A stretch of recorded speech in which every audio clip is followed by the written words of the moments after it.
జరుగుతుందంట? పరలోకపు బ్యాంకులో దేవుడు నిల్వ చేయబడతాడు.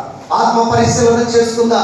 మనం ఇన్ని మార్లు మన హస్తాలు చాపి దైవ వస్తువుల కొరకు, మందిర కార్యక్రమాల కొరకు, మీటింగుల కొరకు గమనించడం, దేవుని ఆత్మల రక్షణార్థమై సేవకులతో కలిసి సువార్తలో కొనసాగటానికి మనం ఎంత ఖర్చు చేశాం, మన కష్టాతీతం ఎంత ఖర్చు అయింది, ఎంత పరలోకంలో మనం బ్యాలెన్స్ దాచుకుంటున్నా. ఈ భూ సంబంధమైన బ్యాంకుల్లో బ్యాలెన్స్ ఉంటుంది, మంచిదే. అయితే పరలోకంలో మన బ్యాలెన్స్ ఉంటుందా? బ్యాలెన్స్ ఉంటుందా? జాగ్రత్తగా జ్ఞాపకం చేసుకున్నా. కనుక ప్రియమైన సహోదరి సహోదరులారా, ఈ భూమి మీద మన అవసరముల కొరకు మనం సమకూర్చుకోవడం మంచిదే. అయితే అదే సమయంలో మా ఆత్మ సంబంధమైనటువంటి విషయాల్లో కూడా మన ధనమును ఖర్చు చేసి పరలోకములో మన ధనాన్ని సమకూర్చుకునేటువంటి వారుగా ఉండాలి అని ఇక్కడ చెప్తా ఉన్నారు. కనుక నీ కొరకే ధనమును సమకూర్చుకొనక, ఆయన అన్నాడు దైవం కొరకు కూడా ధనము ఏం చేయాలంట? సమకూర్చాలి అని చెప్తూ ఉన్నాడు. కనుక మనము దేవుని దృష్టికి ఎలా కనపడతా ఉన్నా, ఎలాంటి ఆత్మీయ జీవితంలో మనం నడిపించబడతా ఉన్నా, ఆత్మ పరిశీలన చేసుకుందాం. ప్రభు చెప్పిన సంగతులను గ్రహిద్దాం, అలా ముందుకు మనము కొనసాగుదాం. అయితే 7వ వచనంలో కనుక నా పేరు అది సమకూర్చుకుంటా అని చెప్పుకుంటూ వచ్చాడు. అలాంటి భక్తి జీవితాన్ని సమకూర్చుకున్న ఆగురు ఇలా ప్రార్థన చేశాడు. దేవా అయ్యా అని చెప్తూ ఆ వ్యర్థమైన వాటికి, అబద్ధములకు నన్ను దూరముగా ఉంచమని చెప్తా ఉన్నాడు. ఎలాగట? నా ప్రాణము పోకముందే, అంటే నేను చనిపోకముందే ఈ కార్యములు నా పట్ల నెరవేర్చు దేవా అని ప్రార్థన చేస్తూ ఉన్నాడు. దేవుని మందిరానికి వచ్చిన మనం అందరము కూడా మనం ఏం చేయాలి? ప్రార్థన మొదలు పెట్టడంతోనే మనం చేయవలసిన పని ఆత్మ పరిశీలన మనం చేసుకోవాలి.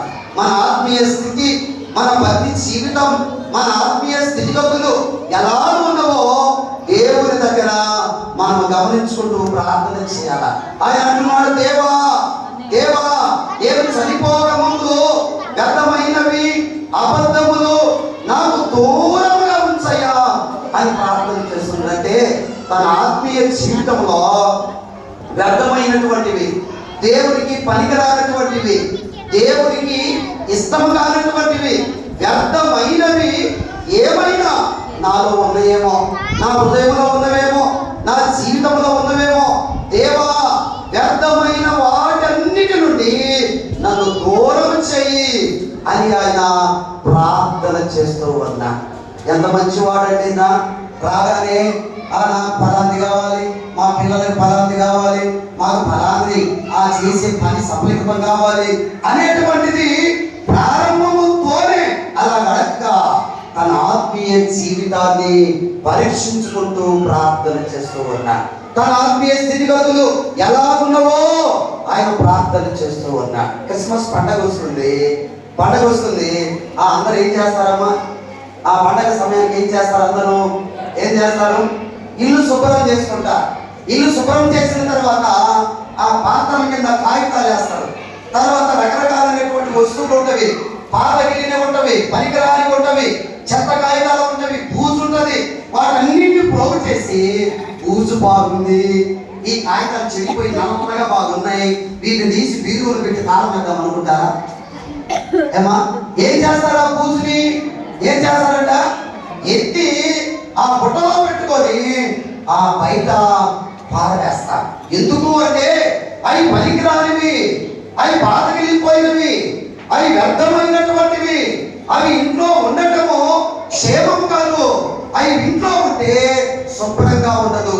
అవి బయటికి పోతేనే, అవి పారవేయబడితేనే, అవి తొలగిస్తేనే ఇల్లు చాలా చక్కగా ఉంటుంది, నీటుగా ఉంటుంది, శుభ్రంగా ఉంటుంది. అందుకని వ్యర్థమైన వాటినన్నిటినీ తీసి పాడేస్తాము. ఇంకా అన్ని ఏం చేస్తామంట? క్రొత్తవి చేస్తాం, కొత్త కాగితాలు వేస్తాం.